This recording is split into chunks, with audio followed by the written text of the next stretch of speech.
Olá pessoal, boa tarde pessoal. Hoje nós vamos para o nosso conteúdo de número 3, né, da aula de Educação Física.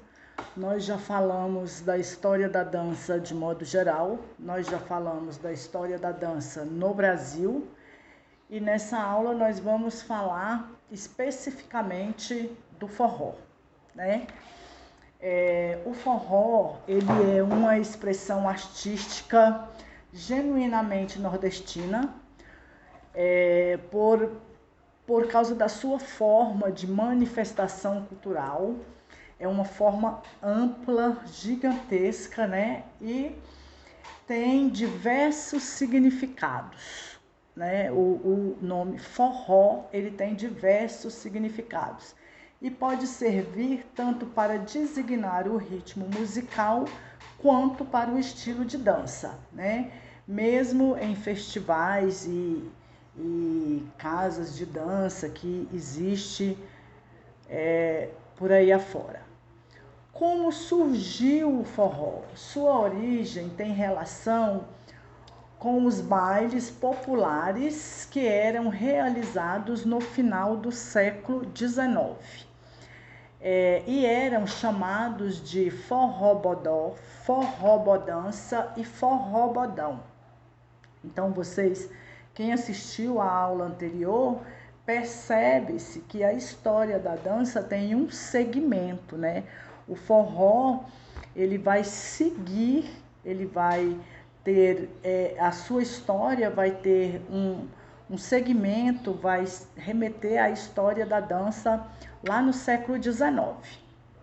Naqueles tempos, era preciso molhar o piso, né, dos lugares onde eram dançados o forró, para que a poeira não subisse muito, porque como não tinha revestimento no piso, então se dançasse, quando dançava, subia poeira. Então eles dançavam arrastando o pé no chão para diminuir essa quantidade de poeira, e foi por causa desse arrastar os pés no chão que surgiu o nome arrasta-pé. A origem do nome forró. O nome forró sugere algumas hipóteses. O historiador e folclorista Câmara Cascudo sugere que o termo mais provável seja uma derivação do termo forrobodó. Então, cada historiador, cada pessoa sugere, naquela época sugeria um nome para o forró, né? Mas foi exatamente no ano de 1950 que se começou a usar de fato o nome forró. Então, de 1940 e alguma coisa até 1950 não tinha um nome certo, não tinha um nome específico para essa dança. Foi no ano de 1950 que foi decidido que seria forró, que seria chamado de forró, né?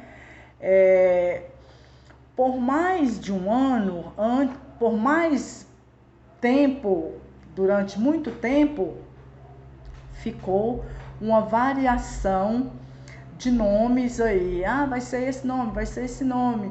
Quando foi no ano de 1950 que foi decidido que seria forró.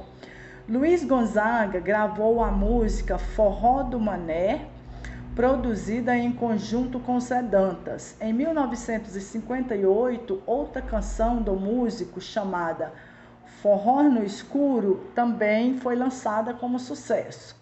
Apesar da popularidade alcançada com o sucesso desses ícones da música, o forró, ele se espalhou pelo Brasil, não foi por causa do sucesso da música, não foi por causa do cantor Luiz Gonzaga que o forró se espalhou pelo Brasil inteiro. O forró se espalhou por causa da migração dos nordestinos. Naquela época, 1950, 1960, os nordestinos saíam muito do seu estado e migravam em outros estados do país em busca de melhoria, em busca de trabalho, em busca de uma série de coisas, e levava consigo a tradição do forró, e levava com eles a tradição do forró.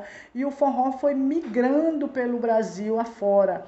Então o Brasil inteiro dança o forró, o Brasil inteiro conhece o forró por causa da migração dos nordestinos.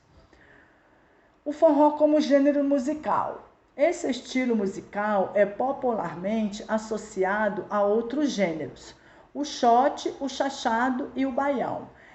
Neles, a base instrumental utilizada é a sanfona, o triângulo e a zabumba.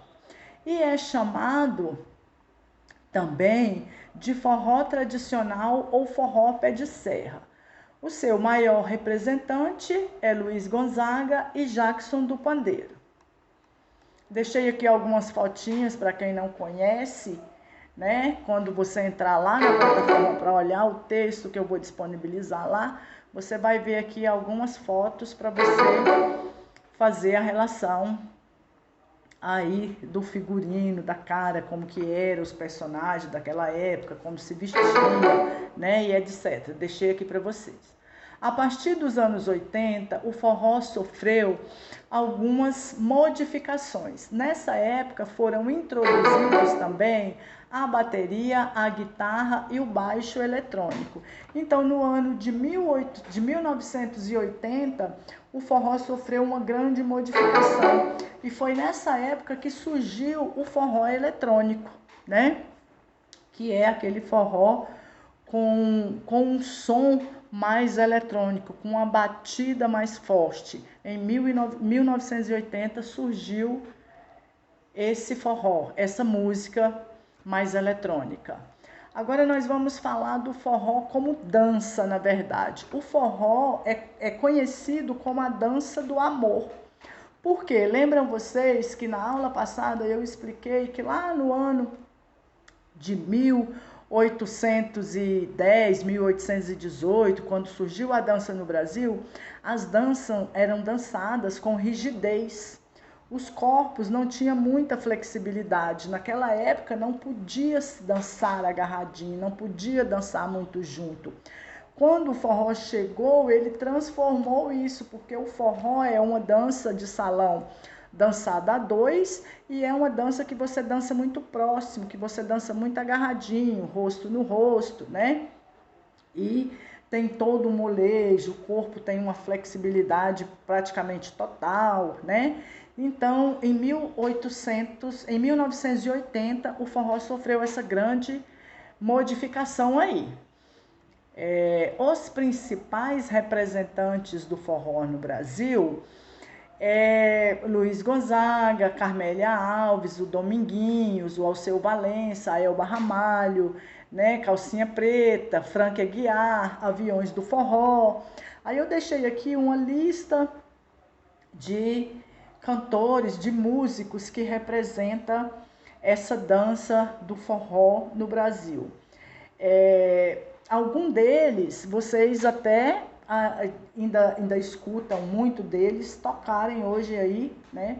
Por que que esse pessoal daquela época ainda para cá ainda estão na mídia, ainda estão fazendo sucesso? Porque eles seguiram a evolução dessa dança, eles seguiram a evolução do forró.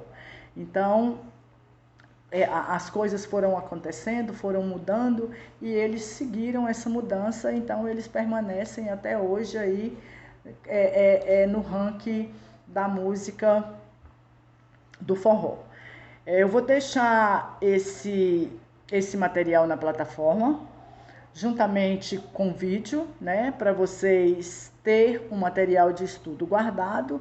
Então eu peço vocês que entrem lá, faça a impressão desse material. Quem puder fazer a impressão, faça a impressão. Quem não puder, infelizmente, faça uma resenha, faça um resumo, faça um mapa mental, mas que tenha esse material guardado aí com vocês, tá bom? Beijo, obrigado e até a próxima aula.